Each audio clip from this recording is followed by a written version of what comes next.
आज हम बात करेंगे क्रिकेट में रन रेट से क्या मुराद है। अगर हम सिंपल वर्ड में बात करें तो इसका मतलब ये है कि रन्स पर ओवर, यानी अगर एक टीम ने 20 ओवर्स खेले तो हर ओवर में कितने रन्स बनाए, तो ये है रन्स पर ओवर को हम रन रेट कहते हैं। रन रेट जो होता है वो दो तरह के स्कोर से मिलकर बनता है। वो दो तरह के स्कोर्स क्या हैं?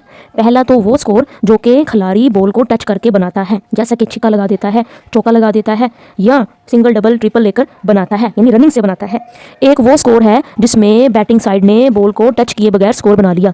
बॉल को टच किए बगैर स्कोर कब बनता है? जब नो बॉल होती है, जब वाइड होती है। ये हम कहते हैं एक्स्ट्रा स्कोर जो होता है वो भी शामिल होगा रन रेट में।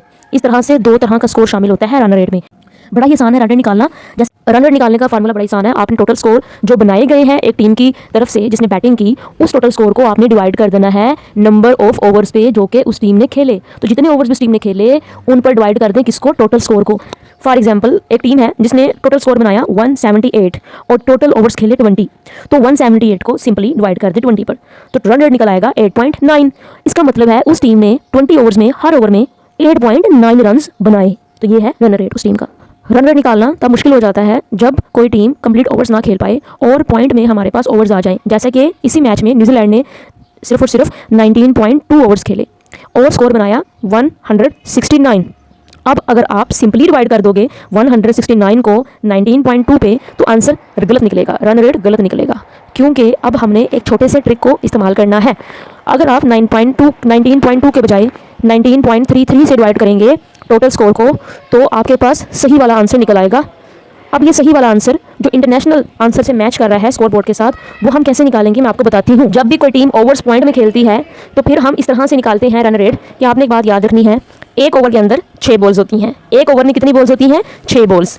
और जो पहली बॉल होती है छठी बॉल की, आपने उसकी एवरेज निकालनी है। आपने जब एक को डिवाइड करेंगे 6 पे तो आपके पास निकलेगा आंसर 0.16। इसी तरह जब आप सेकंड बॉल को, छठी बॉल की सेकंड बॉल है उसको डिवाइड करेंगे 6 पर तो आपका आंसर निकलेगा 0.33। इसी तरह जब आप third ball of sixth ball, यानी एक ओवर में 6 बॉलें होती है ना, तो उस 6 बॉलों की तीसरी बॉल है उसको डिवाइड करेंगे टोटल 6 पे तो आपके पास क्या आंसर निकलेगा? 0.5। इसी तरह आप टोटल 6 बॉलों की चौथी बॉल है, फोर्थ बॉल ऑफ 6 बॉल को डिवाइड करोगे 6 पर तो आपके पास आंसर निकलेगा 0.66। इसी तरह जब आप पांचवी बॉल को डिवाइड करोगे 6 के ऊपर तो आपके पास आंसर निकलेगा 0.83। इसी तरह जब छठी बॉल को छठी पर डिवाइड करोगे, छठी बॉल को छठी पर डिवाइड कर दोगे तो आपके पास एक आंसर निकलेगा, यानी ओवर कंप्लीट का आंसर निकलेगा।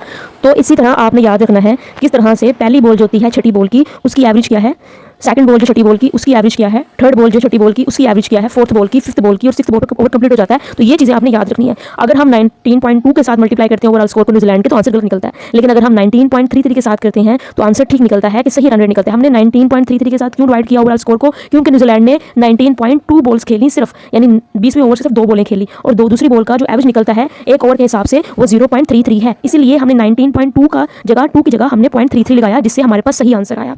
इस तरह से हम पॉइंट वाले ओवर्स में इस तरह से निकालते हैं रन रेट, क्योंकि हमने एवरेज निकाल ली है। एक ओवर की एवरेज में जो पहली बॉल है उसकी एवरेज क्या निकली, दूसरी बॉल की, तीसरी बॉल की, चौथी की, हमने सब बॉल्स की एवरेज निकाली। तो अब उस एवरेज को हमने लगाना है पॉइंट के बाद, ना कि बॉल को। जिस तरह एक ओवर कंप्लीट नहीं हुआ उसका आंसर पॉइंट में है तो हम फिर उसकी एवरेज निकालते हैं, उस बॉल की एवरेज, सेकंड बॉल की एवरेज 0.33, इसलिए हमने 0.33 लगाया। जहां भी ओवर्स कंप्लीट खेले गए हैं पॉइंट नहीं है वहां तो बड़ा ही आसान है, आप सिंपली टोटल स्कोर को डिवाइड कर दोगे ओवर पर। लेकिन जहां पॉइंट लग रहा है आपने